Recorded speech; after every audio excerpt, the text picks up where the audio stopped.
اکثر عورتیں ایسی ہوتی ہیں، وہ پریشان ہوتی ہیں کہ ہمارے میاں کے بغیر دوسری عورتوں کے ساتھ، غیر عورتوں کے ساتھ تعلقات ہیں۔ وہ اگر اپنے ماں باپ کو بتاتی ہیں تو پھر پریشانی لاحق ہوتی ہے، اپنے ساس سسر کو بتاتی ہیں تو پھر گھر ٹوٹتا ہے، وہ پریشانی کے اندر مبتلا رہتی ہیں۔ ایسی عورتوں کے لیے بہترین عمل یہ ہے تاکہ ان کا شوہر رائے راست پر آ جائے اور دین کی اتباع کرنے لگ جائے، صراط مستقیم پر چلنا شروع کر دے، سارے غلط راستوں کو چھوڑ دے۔ ایسے شوہر کو رائے راست پر لانے کے لیے بہترین عمل یہ ہے کہ وہ عورت یہ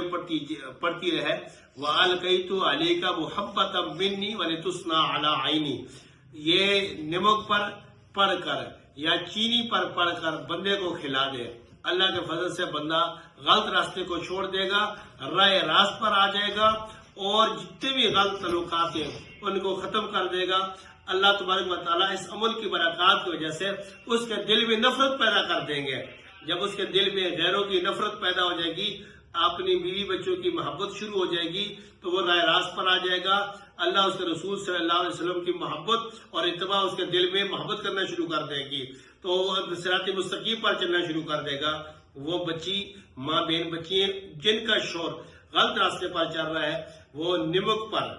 یا چینی پر یہ پڑھے، وَأَلْقَيْتُ عَلَيْكَ مُحَبَّةً مِّنِّي وَلِتُصْنَعَ عَلَىٰ عَيْنِي۔ چینی پر پڑھ کر 21 مرتبہ پڑھے یا 41 مرتبہ پڑھے اور لگاتار پڑھتی رہیں جب تک اس کو محسوس نہیں ہوا کہ میرا بندہ یا میرا